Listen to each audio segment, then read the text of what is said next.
Hello and welcome to the AfterBurners podcast. I am your host Samuel Oni, and this is episode 8. With me is Wes Spearman and Henry Buxton. In this podcast, we will be discussing the race in Imola last weekend. Lads, how are you today? Good. Can actually understand you this time, rather than doing it in Italian. Yeah, you might want to give that one a miss next time. I mean, what is it? What is it? Portugal next? Don't do it in Portuguese.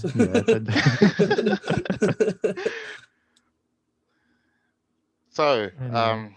we had the race last weekend in Imola, and it was nothing. Crazy. Yeah, Manic. crazy. You know what? I thought nothing happened. Nothing much happened. It was quite a straightforward race. Oh yeah. Oh yeah. It was one of the it was at Abu Dhabi, but it was so chaos. Absolute chaos. Where do you want to start? Do you want to start at the top or the bottom? I'll answer that for you. Let's start with Max Verstappen, the Flying Dutchman, shall we? Of course, you'd say that. Your favourite? My favourite, the Flying Dutchman.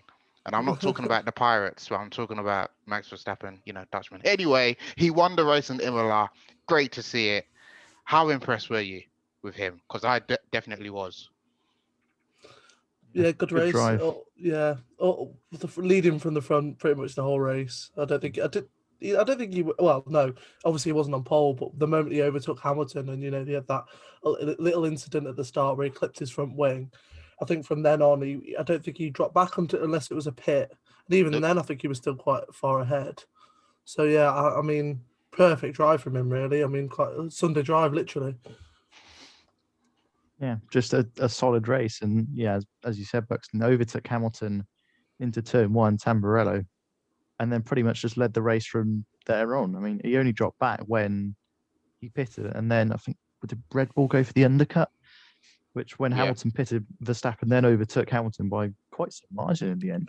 I think also that pit that he had for the undercut was a slow pit because one of the Alfa Romeos was blocking it, was blocking like the exit. So yeah, I think that detrimented it a bit, but then again, it's marginal, isn't it? So I don't think he would have come out ahead anyway. Loads of big names had loads of big problems as well. I mean, the biggest one was at Tamburello. I mean, that Tamburello corner was something on that weekend. Everything, when you're going past Verante Tamburello, something's definitely happening, from spins into the gravel to crashes with other drivers. And I'm going to mention it here with Mercedes, Valtteri Bottas, and Williams, George Russell. Who was at fault? Because I think, personally, after looking at it the first time live and on the replay on TV, I think George Russell was at fault. I think if you're a Williams fan, you'll say Bottas. If you're a Mercedes fan, you'll say Russell. If you're a neutral, you'll either say racing incident or Russell, because I don't think Bottas was at fault at all. I think he was just racing. He might have closed the door a little bit, but I don't think it was. I think Russell should have seen that coming because he is the slower car and not gone full pelt at his back tyres. So I think it's either, you can argue racing incident, but I do think that George has to take somewhat of the blame. And then again, but the thing is, if somebody did that like Raikkonen, you'd be like, oh, you're so experienced like that. I think he will get away with sort of, the heat of it because he is a young driver. He only had his first season last season. So, but the fact is, he's a Mercedes like third driver, isn't he? So they're not going to be very happy with him. But yeah, I think that it was George Russell's fault, but it can go down as a racing incident. And George just has to learn from this, really. Yeah. Yeah, Toto Wolff wasn't happy with it as well, because I think his reaction to it, I think he said something along the lines of, I'm just going to paraphrase, I don't know the actual quote, but I think he said, if you want to be a Mercedes driver next season, you can't be doing mistakes like that. Or seeing that crash, referring to Russell, it looks like you're going to be driving, I don't know, towards the Clio Cup or something. I don't know if you. I don't know. Yeah, I think Wes knows what I'm talking about. It's something like, if you're going to drive like that, drive in a Clio Cup, something along those lines. Yes. Yeah, I think I saw Renault or the Clio Cup Twitter account just replied to it, just like, accepting drivers here or something like that. It was quite funny. But yeah, I'm with Buxton. I think that was Russell's fault. He just got onto the grass. He was squeezed a little bit by Bottas, but he just got onto the grass, lit the rears up, and then that was the end of that, really. But yeah, he potentially should have backed out of it, but when you go in, 190, 200 mile an hour around that corner into Tamburello, then as your racing driver instincts are, right, I want to take this position. And first of all, well, I say first of all, I'm quite way into it, but you've got a Williams fighting a Mercedes. I mean, how amazing is that? Bottas had a drastic race, though, to Bottas be had a fair. shocking race. Shocking. He struggles in the Absolutely a rain. disaster. He really struggles in the rain, doesn't he, Bottas? I think I remember last year was it Turkey? Yeah, he had an awful spun race so many times. Yeah, it was dreadful. He struggles in the rain for some reason. I don't know why, because everyone else seems to manage it quite well. I know there's the odd like spin out, but he just really struggles in the rain. And predictions weren't great either. Yeah. I can't even remember what I said. I said, what, Verstappen win? I think you said said Bottas. That. You said that. Yeah, Bottas 1-2-3. But anyway. Yeah. No, there weren't any points from the predictions this weekend. Us three all got them wrong. Yeah, because Norris got driver of the day, didn't he? And nobody said that. Oh gosh. So what a drive from Lando. Lando Norris. Another topic. How impressed are you with Lando Norris? Brilliant. I think he's the best. Obviously, he's proving himself as the best sort of like newcomer of the last couple of years. I know last year we were arguing Albon, George, or Lando, and I think Lando's stepping up now, and he is probably the best. I mean, I say Russell is good. It's just in his car, it's hard to judge.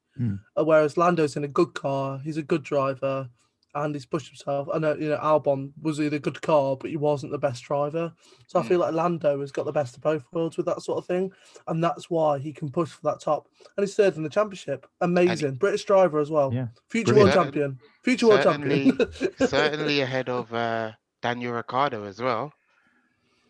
I know. I'm quite surprised by that because, I mean, Ricciardo, he had an all right race, but for a driver of his caliber and experience to be told by the team to let Lando through, who's however many years younger, quite a few years younger than him, and in his third season of F1, fourth season, that's quite humbling for Ricciardo to do that. And I think he said in the post-race interview he had to swallow his pride a little bit. But I mean, fair play to him because someone like him, he would not. Well, for any driver, any racer, no one likes to get no one likes to get given team order saying your teammate's faster than you, let them through.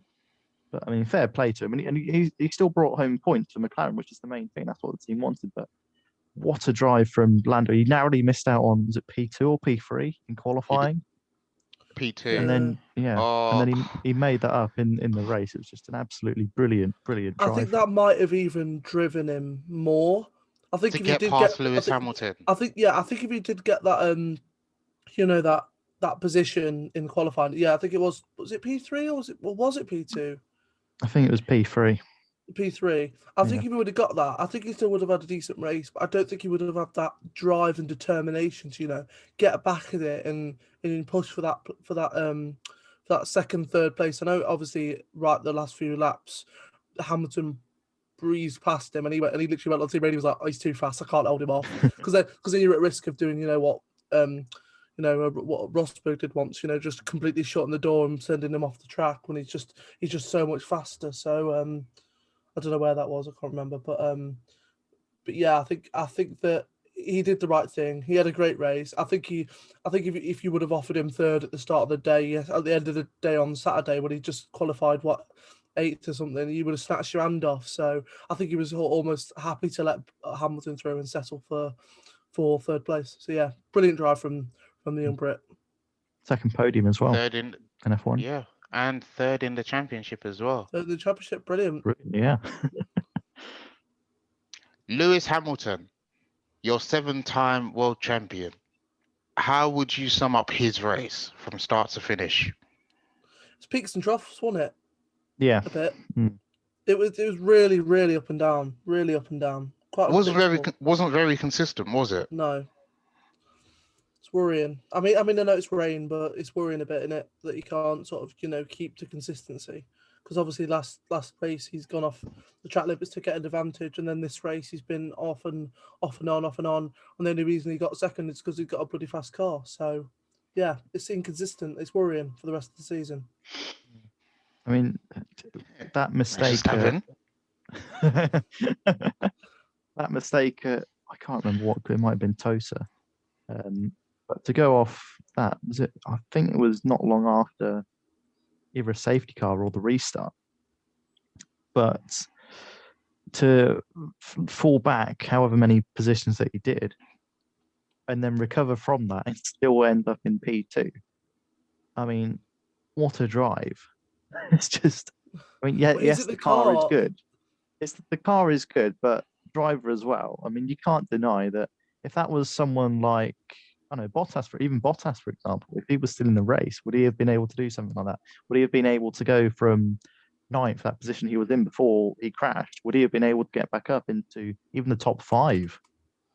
But someone like Hamilton with the car, but also with his experience and his skill, he's just an incredible driver and certainly the best of the last 10 years, easily the last 10 years, and one of the best drivers of all time.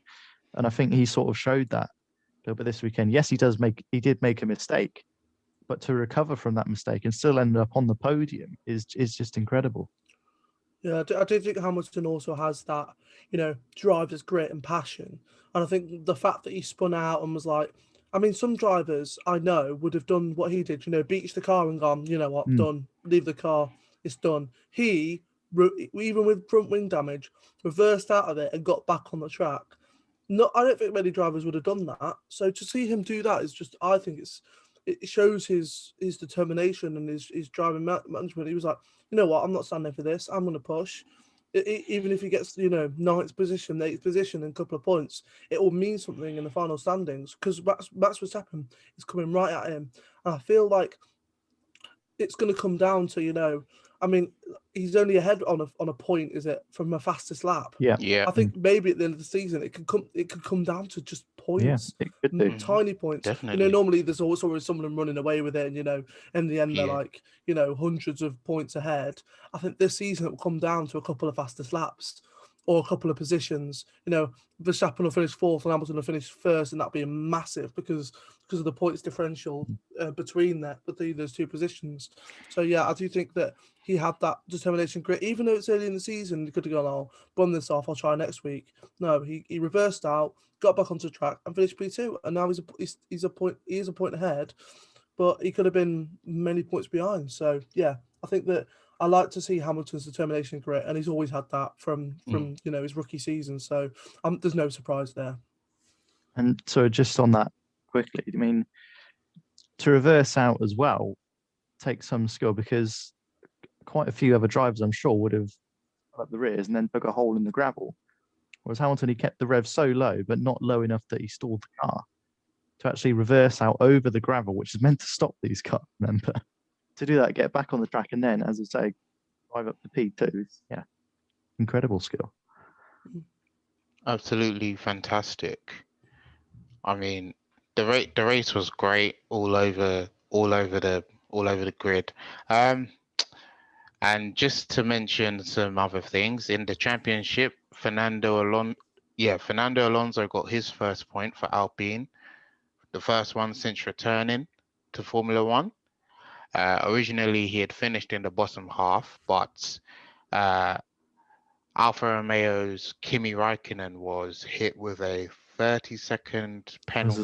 It was a big penalty for infringement or something in the pits. I wasn't quite sure, which resulted in the Spaniard finishing 10th, which was quite good. It's good to see Fernando Alonso in top 10. Yeah, still got it, I think. Yeah. Still got it, yeah. I mean, I've said this out, I can't remember which podcast, but he just had that sense that when he left McLaren, that wasn't a last farewell. And I think this P10. I mean, Alpine they've got a decent car.